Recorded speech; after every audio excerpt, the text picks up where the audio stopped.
नमो अरिहन्ताणं नमो सिद्धाणं नमो आयर्याणं नमो वज्रायाणं नमो लोये सवसाहुणम्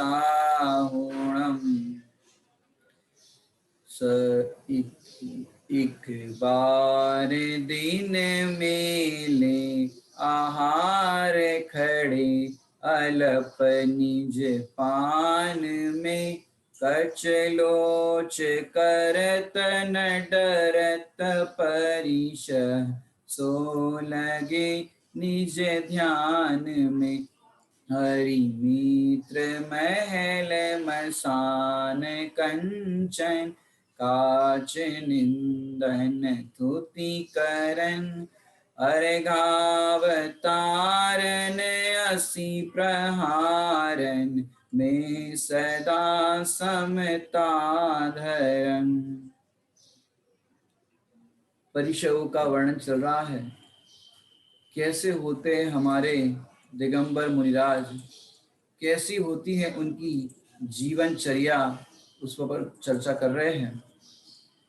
कैसे हमारे सिद्ध भगवान के जो तप को तपते हैं, उन जप करते हैं, उनका वर्णन चल रहा है। दिगंबर महामुनिराज कि जिनकी दृष्टि में मात्र अपना एक गायक शुद्धात्मा है और वो शुद्धात्मा को अपने को आप रूप अनुभव करते हैं। कैसे ये मुनिराज, उसकी अपन चर्चा चल रही है अपनी। दिगंबर मुनिराज माने जिनके आहार और तृषा आदि, क्षुधा तृषा आदि ऐसे अनेकों परिचयों को वो रोज जीते हैं। माने आहार मिले ऐसा विकल्प भी उनको नहीं आता। माने हमारे कैसे होते हैं मुनिराज, माने हमको तो अगर भोजन नहीं मिल रहा और भोजन मिल जाए तो इतनी निश्चिंतता आ जाती है कि आज तो हमारा आहार हो गया।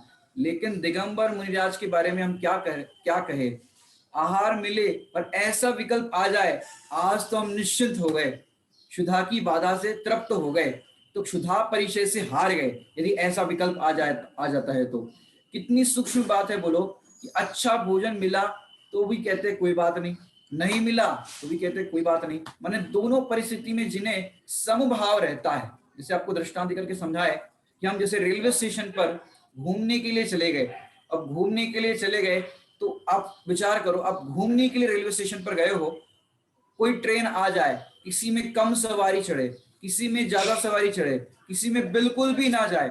अब हमें क्या मतलब, हम तो अपने को क्या बस घूमने के लिए वहां पर रेलवे स्टेशन पर गए हैं, मतलब घूमने के लिए गए हैं वहां पर। किसी ट्रेन में कोई ट्रेन खाली चली जाए, किसी में ज्यादा सवारी जाए, किसी में कम सवारी जाए, तो ऐसा होने पर भी किसी में समझो मोटी सवारी जाए, किसी में दुबली पतली सवारी जाए, तो ट्रेन में चाय जैसी सवारी जाने पर भी हमें क्या फर्क पड़ता है। उसी प्रकार अपन विचार करें कि ये जो शरीर दिखाई दे रहा है, ये शरीर भी एक ट्रेन की तरह है और उसके अंदर आत्मा है।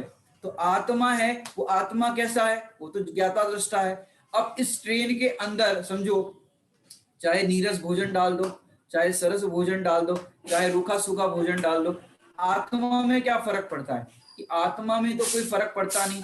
यदि ऐसा विकल्प आता है तो क्षुधा परिचय से हार जाएंगे। जैसे आप लोग विचार करो, अष्टमी चतुर्दशी का उपवास करते हो, पर्व के दिनों में उपवास करते हो, आज तो अष्टमी है, उपवास है।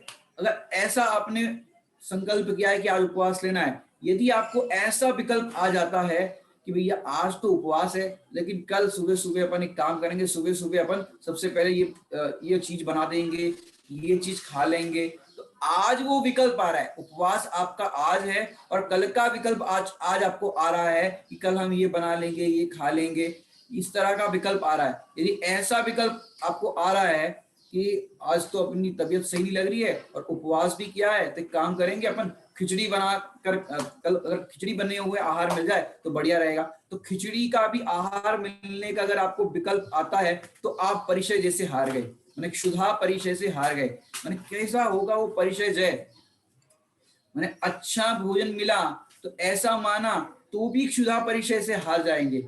माने आज तो अष्टमी है, जो भी आपको बताया, तो इस तरह का भी विकल्प आ जाता है। तो भी हार गए। माने अपन जो पढ़ते हैं समझते हैं, क्योंकि आपको उपवास आज है और कल आपका उपवास नहीं रहेगा, लेकिन उसके पहले उपवास के दिन ही भोजन का विकल्प आ गया तो आप परिचय जैसे हार गए। जैसे आपको बताए कि कल का क्या ठिकाना, माने कल क्या होगा ये किसने देखा है, माने कल तक ये देह रहेगी कि नहीं रहेगी, लेकिन आपने आज भोजन का विकल्प कर दिया तो उस संबंधी आपका विकल्प होने पर आप शुद्धा परिचय जैसे हार गए। जिसे आपको दृष्टांत देकर के समझाए, पुराण से देखे तो जिनदत्त सेठ जी हुए, सबने नाम सुना हो तो, जिनदत्त सेठ जी सामयिक करने बैठे थे। अब सामयिक करने का उनका ऐसा नियम उन्होंने करा था कि मैं अपने सामयिक का काल में क्या करूंगा कि जब तक मेरा उपयोग में रहेगा और ये दिया जब तक बुझता नहीं है तब तक मेरी सामयिक चलती रहेगी। अब क्या हुआ, पत्नी को लगा कि इनका अच्छा ध्यान लगा है, तो पत्नी उसमें बार बार उस दिए के अंदर घी डालने लग गई। अब ऐसा होने पर उनको काफी ज्यादा समय हो गया था और सेठ जी को प्यास लगी, और सेठ जी क्या करने लगे कि बाहर से दिख रहा है सामयिक की क्रिया, लेकिन अंदर में क्या करने लगे, सामयिक की क्रिया के टाइम पे अंदर में क्या करने लगे, पानी पानी पानी। तो इस तरह से पानी का विकल्प उस सेठ जी को सता रहा था। अब देखो सेठ जी ने पानी पिया नहीं, फिर भी वो पानी पानी का जो विकल्प सता रहा था, उससे क्या हुआ कि उनकी आयु का पूरा होने का समय आ गया, देह छूट गई, और पानी पानी के विकल्प के कारण क्या हुआ, सेठ जी का पानी में ही जन्म हो गया, माने मेंढक बन गए। अब विचार करो, सेठ जी ने पानी पिया नहीं और वो मेंढक बन गए। अब पानी के विकल्प के कारण, ऐसे ही आप विचार करो, आपने 10 दिन का उपवास किया हो और ऐसा विकल्प आ जाए कि अब तो कल 11वां दिन है, 10 दिन का मेरे उपवास का संकल्प था, तो 10 दिन के उपवास हो जाएंगे और कल सुबह उठ के मैं जिन मंदिर जाकर के भगवान के दर्शन करके सवेरे 8 बजे कम से कम मूंग की दाल का पानी पी लूंगा, ये ले लूंगा, वो ले लूंगा। तो आपका उपवास आज है और आज ही आपको उस भोजन संबंधी विकल्प अगर आ रहा है तो आप उस शुद्धा परिचय से हार गए। एक हेमसेन मुनिराज की घटना आती है पुराण के अंदर कि मुनिराज को खरबूजे की खुशबू आई। क्या की खुशबू आई? खरबूजे की खुशबू आई, और वो ध्यान कर रहे थे खेतों में, तो उनको ऐसा विकल्प आया कि कोई बात नहीं, बहुत अच्छी खुशबू आ रही है खरबूजे की, एक आध दिन में आहार में मिल जाएगा। अब देखो, और फिर साथ साथ में ये भी विकल्प आया कि पुराने जब गृहस्थ दशा में थे तो बढ़िया खरबूजे खाते थे, खरीद करके लाते थे, ऐसे बढ़िया खाते थे। तो पूर्व भोगों का स्मरण कर दिया और खरबूजे में सुबुद्धि करने पर क्या हुआ कि इतनी महान तपस्या करने वाले महामुनिराज और इतने से खरबूजे के अंदर विकल्प आने पर आयु वहां पूरी होने का काल आना और उनको वहां पर गति बंद होना, और उस समय वो उसी खरबूजे के अंदर इल्ली बन गए। अब बताओ, इतनी महान पवित्रता को धारण किए हुए मुनिराज इस क्षुधा परिचय जैसे विकल्प से हार गए, तो उसी चीज में वो इल्ली बन गए। ऐसे हम अभी जो बात कर रहे थे, ऐसे हमने उपवास किया हो, दूसरे दिन पारना हो और विकल्प आया अपने को कि 8 बजे ये ले लेंगे, वो लेंगे, तो ऐसा होने पर कि हलवा खा लेंगे, तो ऐसा होने पर क्या हुआ, आप उस परिचय से हार गए। जैसे अपन रात्रि भोजन का त्याग करते हैं, किसे कहते हैं रात्रि भोजन का त्याग? कि रात्रि में उस भोजन का विकल्प भी नहीं आए, जिस जिस चीज का अपन त्याग करते हैं ना, उसका विकल्प भी ना आना। रात्रि भोजन का त्याग किया तो रात्रि में भोजन का विकल्प तक नहीं आना, उसका नाम है रात्रि भोजन त्याग। ऐसे यहाँ क्षुधा परिचय में समझो, पेट में तो चूहे दौड़ते, भूख लगती है तो अपनी भाषा में अगर कहे तो पेट में तो चूहे कूद रहे, पर ऐसा बोलते नहीं है कि भैया वहां चक्कर आने लगे, ऐसा विकल्प आ गया। ये देह की तरफ लक्ष्य अगर आपका गया और भूख की तरफ लक्ष्य गया तो क्षुधा परिचय से हार गए।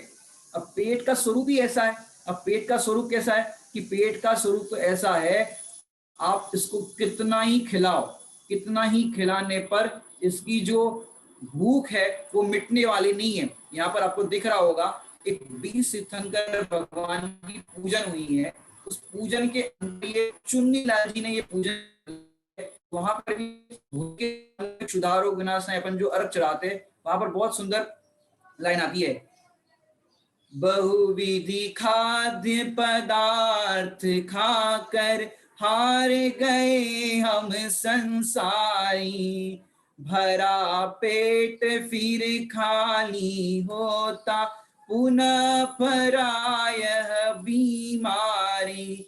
फिर बहुत सुंदर आगे बात कही है, मोहे क्षुधा ने सतायो, बहु याचना करायो, तो पेट ना भरायो, ताते अब ही चरु भर कर ठाड़े, तुम ढींग आयो। मैंने भाव यहाँ पर इतना कहना है, यहाँ पर आपको स्क्रीन पे दिख रहा होगा, बहुविधि खाद्य पदार्थ खाकर, कि बहुत प्रकार के खाद्य पदार्थों को भी खाकर हार गए हम संसारी। माने अच्छी अच्छी चीजें, भक्ष्य चीजें, अभक्ष की तो बात ही नहीं है, भक्ष्य चीजें खा करके भी हमने नाना प्रकार से इस देह का पुष्ट करने की कोशिश की, लेकिन हार गए हम संसारी। भरा पेट फिर खाली होता, अभी भोजन किया तो पेट भर गया और फिर दोबारा वो खाली हो जाता। ये बीमारी नहीं है तो और क्या है, पुनः भरा यह बीमारी। फिर आगे बात कह रहे, मोहे क्षुधा ने सतायो, किसने सतायो, जिसको अपन अष्टक के अंदर पढ़ते हैं, क्षुधा रोग विनाशनाय। एक क्षुधा भी एक रोग है, लेकिन दुनिया में अगर देखा जाए तो एक क्षुधा को रोग की तरह ट्रीट नहीं करते, लेकिन क्षुधा का रोग होता है तो उसको भोग की तरह ट्रीट करते। रोग होता है तो क्या करते हो, ये रोग है तो उस संबंधी अपन दवाई ले लेते हैं थोड़ी सी, और फिर उसमें ये नहीं देखते भी कड़वी दवाई है, मीठी दवाई है, कैसी दवाई है, उस समय तो बस दवाई ले लेते हैं। लेकिन हम इस रोग को दूर करने के लिए नाना प्रकार की कैसी कैसी दवाइयां लेते हैं, कैसे कैसे मैंने भोजन करते हैं, माने इस देह को पुष्ट करने के लिए, रोग को दूर करने के लिए भक्ष्य भक्ष का भी विचार नहीं करते। तो पुनः भरा यह बीमारी, फिर मोहे क्षुधा ने सतायो, बहु याचना करायो, कि इस क्षुधा जब उत्पन्न होती है तो क्षुधा जब सताती है तो बहु याचना करायो। याचना समझते हो कि कहीं भी मांगने तैयार है, भूख लग जाती है तो भैया भूख लगी है, वो हमने कल आपको दृष्टांत भी अनेक दिए थे, तो इस तरह से याचना करने लग जाते हैं। तो वो पेट ना भरायो, इतने नाना प्रकार के उपाय करने पर भी पेट नहीं भरा, और कह रहे हैं अब ही चरु भरकर ठाड़े, माने अब तो मैं इतने बड़े बड़े चरु भर करके, इतने बड़े बड़े उपाय कर करके अब आपके चरणों में आया हूं कि प्रभु अब आप इसका रोग दूर करने के लिए आप ही समर्थ हो, अब आप हमें उपाय बताओ। तो भगवान बताते हैं कि भाई तू अपने को अनाहारी स्वरूप अनुभव करेगा तो तेरा ये सर्वथा भूख का जो रोग है, ये क्षुधा रोग का भाव हो जाएगा। तो ऐसे कई प्रसंग बनते हैं, आपको क्या बताए, ऐसे कई प्रसंग बनते हैं। उस प्रसंग के अंदर ये आप मुनिराजों की अगर अपन बात करें, यहाँ पर मुनिराज की जो आपको दृश्य दिख रहा होगा कि इतनी क्षुधा की बाधा होती है, आहार की विधि नहीं मिलती, ऐसे प्रसंगों में भी महामुनिराज जो होते हैं वो कैसे होते। मैंने देखो यहाँ पर भगवत भगवती आराधना या अष्ट पाहु में लगभग ये बात आती है कि मुनिराज को समाधि के समय क्षुधा सतावे। क्या कह रहे हैं, मुनिराज को समाधि के समय क्षुधा सतावे तो उन्हें संबोधन करते हैं, हे मुनि तूने अनादि काल में इतना खाया है कि यदि एक एक भव का एक एक कण भी इकट्ठा किया जाए तो एक एक कण इकट्ठा करने पर पूरा सुमेरु पर्वत भी छोटा हो जाए, अब तुम भोजन की चाह क्यों करते हो। ऐसा उस समाधि करने वाले शपक को इस तरह से बताते हैं कि तुम इतना भोजन कर चुके हो, तुम्हारी अब तक भूख नहीं मिटी। जैसे अपन बात करें कि जैसे किसी ने भोजन का त्याग भी किया हो, कई प्रकार से जीवन में शुद्ध सात्विक खान पान भी हो, पर समाधि के समय अपन देखो तो कई लोगों को इतना सब कुछ त्याग कर लेते हैं, सब कुछ कर लेते हैं, लेकिन अंत समय ऐसा औदैक भाव ऐसा हो जाता है कि भैया समोसा लेकर के आओ, जलेबी लेकर के आओ हलवाई से, माने जीवन भर तो त्याग किया और अंत समय आता है तो ऐसे परिणाम हो जाते हैं, ये बाजार से हलवाई से ये जलेबी लेकर के आओ, माने मरते समय परिणाम उनके ऐसे शिथिल हो जाते हैं, मैंने तुम तो बस ले आओ, इस तरह का परिणाम हो जाता है। अब उसको किस तरह से संबोधन करना चाहिए, या महामुनिराज जो उनके आचार्य होते हैं वो इस तरह से कैसे संबोधन करते हैं, साधु कैसे संबोधन करते हैं कि उसको बताते हैं। ऐसे ही अगर मुनिराजों के संग में भी हो जाता है, कई कई प्रकरण ऐसे बन जाते हैं, तो समाधि के काल में कोई मुनिराज के मुख से ऐसे वचन निकल जाते हैं कि कुछ ढंग का ले आओ खाने के लिए, तो उन्हें संबोधन करते हैं कि जिस फल का तुम स्मरण कर रहे हो, जिस वस्तु का तुम स्मरण कर रहे हो कि ये मुझे खाना है, इस भोजन का स्मरण करते हो, उसमें तुम जीव बन जाओगे यदि आसक्ति का परिणाम रखोगे तो। ये चावल में देखो ये जीव पड़ जाते हैं, आटे में देखो जीव पड़ जाते हैं, चने में देखो जीव पड़ जाते हैं, फलों के अंदर अनार में जीव पड़ जाते हैं। ये देखो फलों में कैसे उसका टेस्ट जो बदल जाता है, खराब हो जाते, उसमें जीव पड़ जाते हैं। अब जिन जिन जीवों ने उसमें सुख की कल्पना की है वही जीव उसमें आकर के बन जाते हैं जीव रूप। इसलिए उसे समझाते कि तुमने अनादि से कितना भोजन किया फिर भी तुम तृप्त नहीं हो पाए, अब तुम अपने अनाहारी स्वरूप का भोजन करो तब तुम सुखी हो पाओगे। तो ऐसे उसको समझाते। और भक्ष की तो बात ही मत करो, भक्ष भी नहीं। गुरुदेव जी कहते हैं इस देह को चलाना होगा तो आहार मिल जाएगा, उसकी तुम चिंता मत करो। हम समता भाव से, तत्व ज्ञान से, भेद विज्ञान से, आत्मानुभूति से जीते हैं। भोजन की कामना उत्पन्न ना हो। यहाँ पर तो और अपन को क्या बात करें कि ये महामुनिराज होते हैं, वो महामुनिराज के जीवन में ऐसी ऐसी घटनाएं घटती है, तो ऐसी घटनाएं घटने पर भी वो महामुनिराज किंचित मात्र भी खेद नहीं करते। और क्या उनका जीवन होता है ये अपन देखते हैं। यहाँ पर पंडित कविवर नवल शाह जी हुए हैं। नवल शाह जी की ये सुंदर रचना है। इस रचना के अंदर यहाँ पर क्या कहते हैं अपन देखते हैं, सबके सामने यहाँ पर प्रस्तुत है। पाख मास उपास साधत, ध्यान धरि काल ही हने, जाहि भोजन निमित ग्राम, तहा विधि कुछ नहीं बने, खेद उर तस करत नाही, परम समता थिर रहे। क्या कह रहे हैं यहाँ पर, पाख मास उपास साधत, धरी काल ही हने, माने काल ही हने का अर्थ होता है यहाँ पर काल को व्यतीत करते हैं। क्या करते हैं, काल को व्यतीत करते हैं। पाख मास माने पाख होता है पक्ष को, जो अपन ने कल अर्थ किया था, पक्ष माने 15 दिन, मास माने महीना, और उपास माने उपवास करते हैं। ध्यान धरही काल ही हने, कि ध्यान में वो रह करके काल को व्यतीत करते हैं। जाहि भोजन निमित्त ग्राम ही, तहा विधि कुछ नहीं बने, कि जहां पर भोजन के निमित्त से ग्राम में वो जाते हैं और वहां पर कुछ विधि नहीं बनती है। खेद उरत से करत नाही, परम समता थिर रहे। खेद उर तस करत नाही, माने विधि नहीं मिलती ग्राम में जाने पर भी, तो भी वो चित्त में खेद नहीं करते, भेद ज्ञान करते हैं। और फिर परम समता थिर रहे, माने परम समता को अंदर में धारण करते हैं। क्षुधा इह विधि सहित जे मुनि, तिनहु के हम पद गहे। कि क्षुधा की जो विधि है, ये विधि सहित ही वे उसका आहार लेते हैं, और ऐसे मुनिराज के हम पद चरणों में नमन करते हैं। ऐसे मुनिराज को हम बारंबार नमन करते हैं। और दूसरा, आप अगर छेड़ाला जिसे भी देखो तो अपन ने कल देखा था, 3 लोग को नाच चुका है। तो ऐसे ऐसे प्रकरण आपको पढ़ने मिलेंगे ग्रंथों में। तो भी ये भूख है वो मिटती नहीं है, माने नाना प्रकार के हम उपाय करते हैं भूख दूर करने के, लेकिन ये उपाय जो है वो भूख दूर करने का वास्तव में उपाय ही नहीं है। उपाय तो अपना अनाहारी स्वरूप का वेदन करना है। यहाँ पर आपको बाल ब्रह्मचारी रविंद्र जी आत्मन द्वारा रचित रचना यहाँ पर दिखाई देती होगी। पंडित जी साहब ने भी 22 परिचयों पर अपनी कलम चलाई है, और बहुत अद्भुत छोटे छोटे छंदों के अंदर बहुत ही मार्मिक भाव भर दिया है। देखिए यहाँ पर पढ़ते अपन। भूख लगे आहार न पाए, अनाहारी द्रुपल खाए, ज्ञानामृत भोजी मुनिराज, सहे परीशह शिव सुखदाय। देखो क्या कह रहे हैं यहाँ पर, लगभग सबके भाव कवियों के एक से ही होते हैं, क्योंकि जिस परिचय में जो भाव व्यक्त करना है उसी भाव को यहाँ पर बहुत अच्छी तरह से व्यक्त किया है। भूख लगे आहार न पाए, माने भूख लगती है और आहार नहीं मिलता।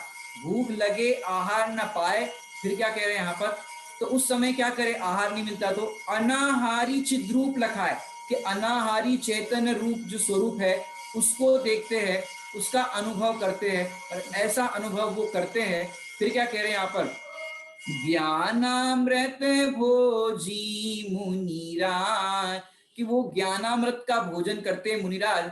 सहे परिशय शिव सुखदाय, परिचय को सहते हैं और अपने को आप रूप अनुभव करते हैं। धन्य है ऐसे महामुनिराज जो अपने स्वरूप के अंदर तृप्त रहते हैं। ऐसे मुनिराजों को हम बार बार नमन करते हैं। अब यहाँ पर अगला जो भाव उसको अपन देखते हैं।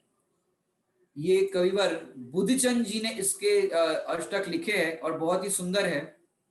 बुद्धचंद जी का ये अष्टक है। वन का निवासी मासवासी करन उठे पारणो, तब सदन डोले कौन बोले शुद्ध भोजन कार है। तब उलट आए अचल ठाड़े, ध्यान निज में अति पगे। वर्षुधा बाधा करत भारी, हार के नाही भगे। कितना सुंदर भाव यहाँ पर बताया है। वन का निवासी, मुनिराज कहाँ पर निवास करते हैं? किसी से भी पूछा जाए मुनिराज कहाँ निवास करते हैं, छोटे से बालक से भी पूछो तो बालक क्या कहेगा कि मुनिराज तो वन में निवास करते हैं। तो वन में निवास करते हैं, तो कौन से वन में निवास करते हैं? इसको अपन दोनों पहलू से देखेंगे। तो एक वन तो आप समझते हो जंगल, वो तो है ही, लेकिन वन का निवासी वास्तव में बाहर से देखा जाए तो वो जंगल में वन में निवास करते हैं, और अंतरंग दृष्टि से देखा जाए तो वन में निवास करते हैं। कौन से वन में? कि एक गायक इंग्लिश में कहते हैं वन को ONE वन। तो ये एक वन में, शुद्धात्मा रूपी वन में एक आत्मा में निवास करते हैं। और मासवासी कि महीनों वास करते हैं। कितना? कि अपने में तो वो महीनों वास करते हैं। कर्ण उठे पारणो, माने महीनों के उपवास हो जाने पर फिर पारणा करने के लिए जो आहार चर्या का विकल्प आता है उसके लिए वो निकलते हैं। तब सदन डोले कौन बोले, माने कैसे दिगंबर महामुनिराज वन खंडों में रहते हैं, महीनों के उपवास के बाद नगर ग्राम आदि में पारणा के लिए, विधि के लिए निकलते हैं। और मुनिराज वहां पर अचल आसन होकर के निज आत्मा को ध्यान करते हैं। उनका उपयोग अतीन्द्रिय आनंद के रस में लग गया है। क्षुधा की भयंकर बाधा होने पर भी किसी से शुद्ध भोजन के लिए कुछ भी नहीं कहते हैं, और तो और इशारा तक नहीं करते। माने भूख की बाधा के कारण मुनि पद छोड़ करके भाग नहीं जाते। माने इस तरह से भाग भी नहीं जाते कि भाई आहार नहीं मिल रहा है, क्या करे, इस तरह की बाधा हो रही है तो क्या करे।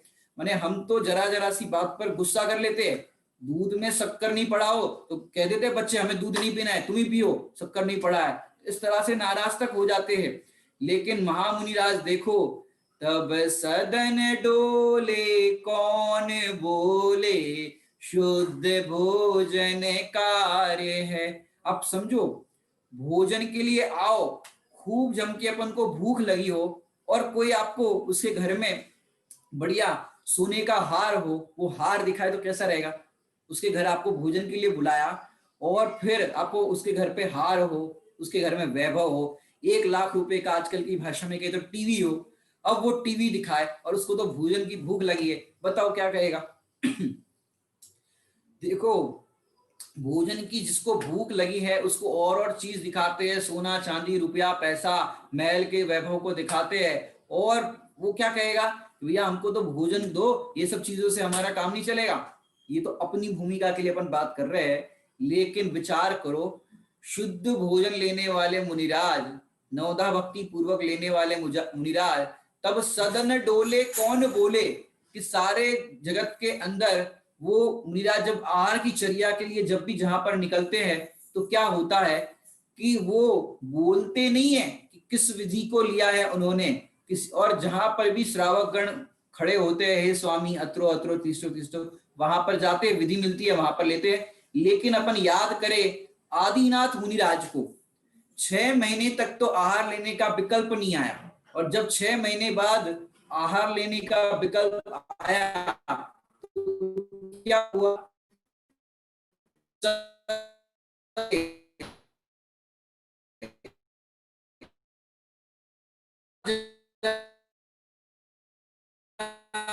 सोना चांदी है उस, हमारे पास ये राजमहल है उसको ले लो, हमारा राज्य ले लो, सबको ये सब देने का भाव आता था, लेकिन किसी को भी ये देने का भाव नहीं आता था कि भाई इतने दिनों से उन्होंने आहार नहीं लिया है तो आहार करा दे शुद्ध भोजन का, तो आहार देने का विकल्प नहीं आता था। और तो और जब ग्रस्त दशा में थे वो आदिनाथ, तो क्या हुआ कि उन्होंने सब प्रजा के लोगों को 4 बातें तो सिखाई, असी मसी कृषि वाणिज्य, इनके बारे में तो समझाया, लेकिन पहले ये भी समझा सकते थे कि भैया आहार की देखो दीक्षा लेंगे, दीक्षा के बाद आहार की चर्या ऐसी होती है, ये भी सीख लो तो काम आएगा, ये नहीं सिखाया।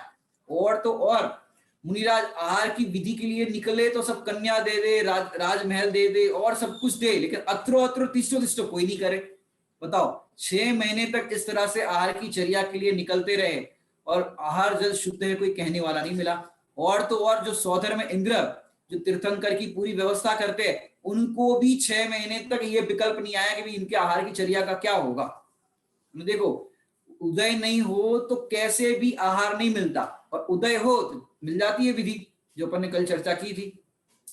तब सदन डोले कौन बोले, शुद्ध भोजन कार्य है।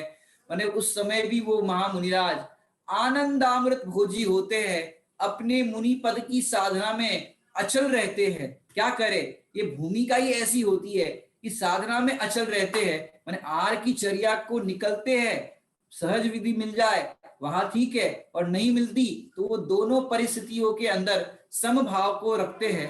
माने शरीर को टिकना होगा तो सहज सब कुछ मिल जाएगा, योग बन जाएगा, और नहीं टिकना होगा तो नहीं मिलेगा। तो ऐसे मुनिराज जो होते हैं भेद विज्ञान करते हैं और ज्ञाता दृष्टा रूप अपने आप को अनुभव करते हैं, समता रस का पान किया करते हैं। जैसे अपन पढ़ते हैं पूजन के अंदर, समता रस पान किया करते, सुख दुख दोनों की घड़ियों में। मैंने क्षुधा परिचय पे इतनी चर्चा सुन के, मैंने मुनि, अब मैं आपको जितनी जितनी बातें बता रहा हूं, ये चर्चा सुनकर के मैंने, मैं कह रहा हूं कि भाई इस तरह का विकल्प भी आ गया तो आप परिचय से हार गए। अब इतनी ऐसी चर्चा सुन करके आपसे मैं प्रश्न पूछना चाहूंगा कि क्षुधा परिचय की इतनी चर्चा सुन के मुनि बनना चाहोगे कि नहीं चाहोगे? अभी आपको यदि देह पर दृष्टि होगी तो आप कहोगे भैया नहीं बहुत कठिन है, बहुत कठिन है मुनि दशा, लेकिन आत्मा पर दृष्टि होगी तो आपको ये मुनि दशा भी सरल लगेगी। जहां से आप कठिन समझ रहे हो वहां से आपको कठिन लग रही है, लेकिन आत्मा पर दृष्टि होती है उनको ये मुनि दशा सहज लगती है। इसलिए आप ये चर्चा सुनकर के ये मत सोचना कि ये बहुत कठिन है, हम तो सरल बता रहे। विधि क्या है, जैसे देखो पंखा चालू करने की विधि क्या है, कि पंखा चालू करने की विधि या रोकने की विधि क्या है। पंखा रोकना है, एक बांस लेकर के आओ और ऐसे से रोकने की कोशिश करो, रुकेगा? भक्तामृत का पाठ करो, पंखा रुकेगा? और तमाम उपाय करो, रुकेगा?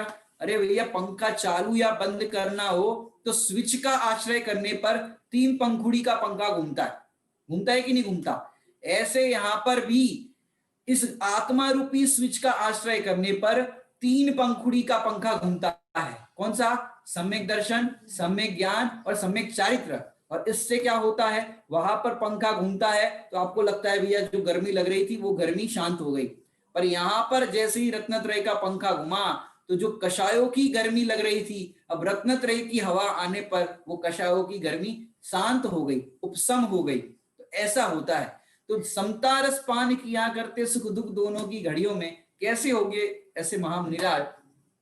अब विचार करो कि ऐसी आप देह की दृष्टि से चर्चा अगर समझोगे तो आपको मुनि दशा कठिन लगेगी, और आत्मा की तरफ से देखोगे तो आपको केवल ज्ञान मिलता हुआ दिखाई देगा। क्या कह रहे? केवल ज्ञान मिलता हुआ दिखाई देगा। तो ऐसे आत्मा की चर्चा अगर आपको आत्मा की दृष्टि होगी तो बहुत ही ये सरल लगेगा। और अपन बात करें तो कैसे है महामुनिराजों की वृत्ति, माने हम तो कायर है।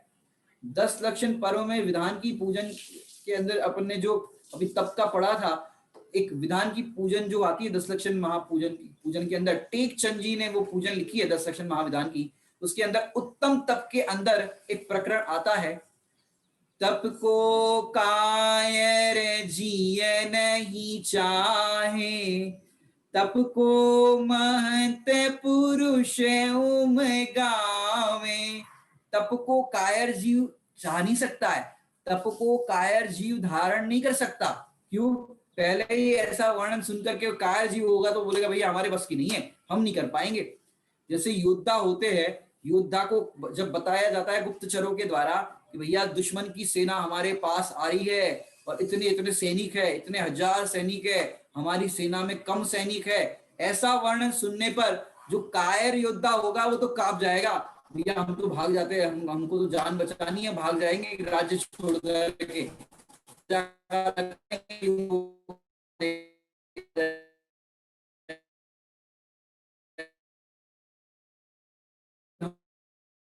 भाग जाते हैं कि दुनिया है। लेकिन साहसी योद्धा होता है वो कैसा होता है, अरे आने दो, जितने सैनिकों को आना हो युद्ध करने आ जाए, हम नहीं डरते। तो साहसी योद्धा होता है वो तो कितने ही सैनिक आ जाए तो लड़ने के लिए तैयार बैठा है। लेकिन कायर योद्धा है वो तो कांप जाता है ऐसा सुन करके। तो यहाँ पर कविवर टेकचंद जी ने लिखा, तप को कायर जिए नहीं चाहे, कि ऐसे तप जो महामुनि राजों के होते हैं उसको कायर जीव धारण नहीं कर सकता। एक एक परिचयों का अपन वर्णन करेंगे। माने सामने से सर्प आ रहा हो, मुनिराज ध्यान में बैठे हो तो वो वहां से हट करके भागेंगे नहीं, ये सांप आ रहा है भाग जाओ, उसी स्थान पर बैठे रहेंगे, अपनी आत्म ध्यान में रहेंगे। यदि सर्प को डंक मारना है तो मारेगा, नहीं तो अपने रास्ते चला जाएगा। ये ऐसे साहसी मुनिराज होते हैं। एक एक परिचयों का अपन विस्तार से वर्णन करेंगे। तो कायर जीव है वो तप को चाहता नहीं है ऐसा तप देख करके, और तप को महंत पुरुष उंगावे, कि महान पुरुष जो होते हैं वो तप के नाम पर प्रसन्न चित्त होते हैं, और प्रसन्न चित्त अपने आप को आत्मा रूप अनुभव करते हैं। तो ऐसा अनुभव करने पर उनको ऐसे तप की दशा होने पर आनंद ही आनंद होता है। मेरी भावना के अंदर भी एक प्रकरण आता है मुनिराजों के प्रसंग में, स्वार्थ त्याग की कठिन तपस्या, बिना खेद जो करते हैं। स्वार्थ त्याग की कठिन तपस्या, स्वार्थ समझते हो, अपने अपने होते हैं वहां तो अपना स्वार्थ होता है, और दूसरे हो वहां पर तो अपने को कोई लेना देना नहीं। लेकिन महामुनिराज कैसे है, सबसे पहला स्वार्थ यदि देखा जाए तो अपना शरीर के प्रति स्वार्थ होता है। माने आप देखो घर परिवार में आप भले ही आप कहते हो पत्नी मेरी, बच्चे मेरे, माता पिता मेरे, लेकिन देखो आप विचार करो घर में आग लग जाए तो सबसे पहले क्या करते हो आप, पहला आपका रिएक्शन क्या होता है, सबसे पहले आग लग जाए तो जो भी व्यक्ति है स्वयं पहले भागेगा। अब पत्नी बच्चे उनका क्या होगा वो देखेगा ही नहीं, पहले खुद बाहर भाग जाएगा आग के बाहर। फिर क्या होगा कि फिर विकल्प आएगा कि भाई इनको बाहर निकालो, इनको कैसे करो, इनको बचाओ, पानी लाओ, बुझाओ।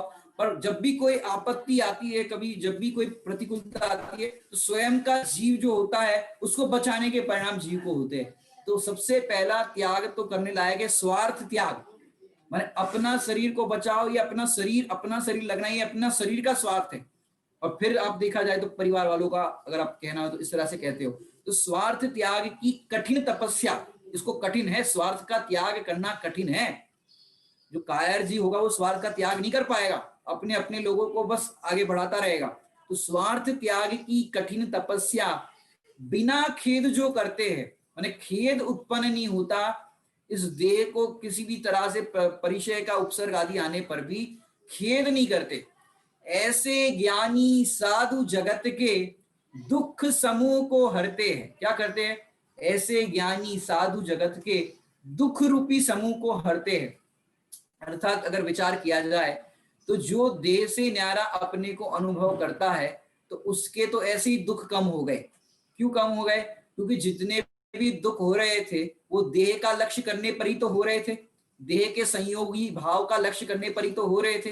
अब यहाँ पर भेद विज्ञान कर दिया, जब देह ही अपनी नहीं परिवार फिर कैसा, पर का कर्तृत्व ही नहीं फिर भार हो कैसा। जब देह हमारी है नहीं तो देह के साथ जो संबंधी है वो हमारे कहां से हुए? तो देह का लक्ष्य छूटने पर देह का लक्ष्य नहीं छूटा, उसके साथ जितने भी संबंधी रिलेशन वाले थे उनका सबका लक्ष्य टूट गया। तो ऐसे महामुनिराज इस तरह के जो दुख समूह माने दुख रूपी समूह को हरते हैं, तो फिर हमें क्या करना चाहिए? इतना तो समझ में आ गया, तो हमें क्या करना चाहिए? तो वहां पर जुगल किशोर जी मुख्तार मेरी भावना में आगे उपाय बताते हैं। रहे सदा सत्य संग उन्हीं का, ध्यान उन्हीं का नित्य रहे, उन्हीं जैसी चर्या में यह चित्त सदा अनुरक्त रहे। तो भैया हमको क्या करना चाहिए यदि सुखी होना है? तो हमें प्रेरणा क्या लेनी चाहिए? रहे सदा सत्संग उन्हीं का। अपन लोक में कहते हैं जैसा संग वैसा रंग। आप जैसे संग में रहोगे वैसा आपका रंग होगा, अर्थात आपका वैसा जीवन होगा। यदि सत्संग में रहोगे, अच्छी संगति में रहोगे, तो आपको उन्हीं का ध्यान रहेगा। अब आजकल के देखो टीवी का संग करने वाले को, सब टीवी के अंदर जो भी ऐड आती है, प्रोडक्ट के अंदर जो भी ऐड आती है, उसका संग करने पर वो चीज लाने का भाव होता है कि भैया ये चीज खरीदना है, वो चीज खरीदना है। हम यहाँ से वो नाम नहीं देंगे ये खरीदना वो खरीदना, नहीं तो कोई फिर वो समझ के खरीद ना ले। तो यहाँ पर क्या कह रहे हैं कि रहे सदा सत्संग उन्हीं का, कि ऐसे ज्ञानी धर्मात्मा महामुनिराजों का सत्संग रहेगा, उनका ध्यान रहेगा, उनकी जीवनचर्या को देख करके हमारे जीवन में भी ऐसे गुण कैसे प्रकट हो। तो ध्यान उन्हीं का नित्य रहे, उन्हीं जैसी चर्या में। उन्हीं जैसी चर्या में मतलब, क्योंकि आप जिसको देखते हो वैसा आपको बनने का भाव आता है। जैसे कोई फिल्मी कलाकार को देखे तो उसको फिल्मी कलाकार बनने का भाव आता है, डॉक्टर को देख करके डॉक्टर बनने का भाव आता है। इस तरह से जिसको देखते वैसा बनने का भाव आता है। अब भगवंतों को निहारते हो, भगवान के दर्शन करते हो, तो आपको क्या भाव आना चाहिए? उन जैसा बनने के कारण शरण तुम्हारी आया। बोलते भी है उन जैसा बनने के लिए शरण तुम्हारी आया। तो सदा सत्संग उन्हीं का रहे, ध्यान उन्हीं का रहे, और उन्हीं जैसी चर्या में। समझ रही आपको बात? मुनिराजों की जो चर्या होती है उन्हीं जैसी चर्या में। यदि परमार्थ दृष्टि से देखे तो भूख लगती है तो मुनिराज क्या करते हैं? अपने अनाहारी स्वरूप को ध्याते।